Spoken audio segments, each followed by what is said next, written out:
In today's video lecture, we will understand the working principles behind a gas turbine engine. Gas turbines are used mainly for two purposes. First, for power production. Second, for generating thrust force in an aircraft. Even though functions are different, working principle behind each case is the same. Let us understand how gas turbine engine is used for generating thrust force in an aircraft. Here is a close look at gas turbine engine of an aircraft. In order to make the flight move forward, this engine should produce a force in forward direction. This force is produced by jet effect of this exit fluid. When a high-velocity fluid is ejected the engine, it will produce a reaction force which will power the aircraft. This force is known as jet force. By applying Newton's second law of motion to jet engine-controlled volume, one can easily find out magnitude of this jet force. It is momentum at minus momentum in. So if jet velocity is high, it means high jet force. This is why exit portion of a jet engine has got decreasing area if the flow is subsonic. Or, the exit portion acts like nozzle, which increases jet velocity. The million-dollar question. How to produce such a high-velocity jet continuously? We will produce it by a combustion process, by injecting fuel into it, which will produce flames with very high velocity. But for a sustainable combustion process, we need the inlet air to the combustion chamber to be at high temperature and pressure. This is achieved with help of diffuser plus compressor arrangement. Air gets into the engine by forward motion of engine and sucking effect of compressor. Diffuser increases pressure of this fluid to some extent by converting some part of kinetic energy to pressure energy.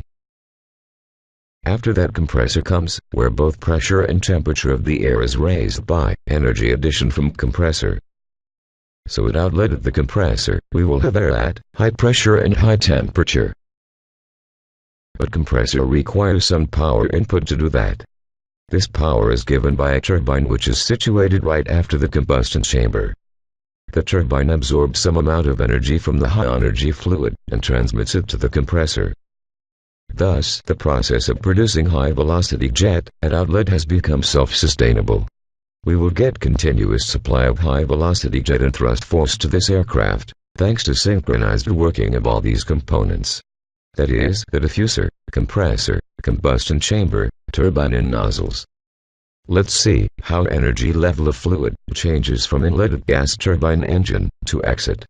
Assume this is the inlet point in a temperature entropy diagram, which is same as state of surrounding air. Due to diffuser effect, pressure and temperature of the fluid increases slightly. Entropy remains same assuming this is an adiabatic, reversible process. Next, in compressor stage also, same process continues, and temperature and pressure rise to a level where combustion process is sustainable. Now, heat addition to the fluid. This process happens almost at constant pressure, and temperature of the stream raises to very high level. Right after that, turbine will absorb some amount of energy, which is required by the compressor.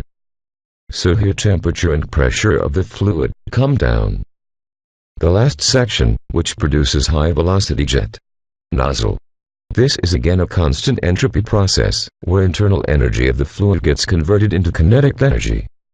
Here pressure of stream expands to the surrounding pressure.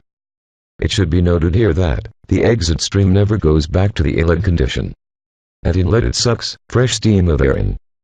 So this is an open cycle process. But, since both these points are having same pressure, we can assume a pseudo-constant pressure process like this, in order to complete the cycle. This cycle is called a Brayton cycle. That is all about working of gas turbine engine. Thank you for watching the video.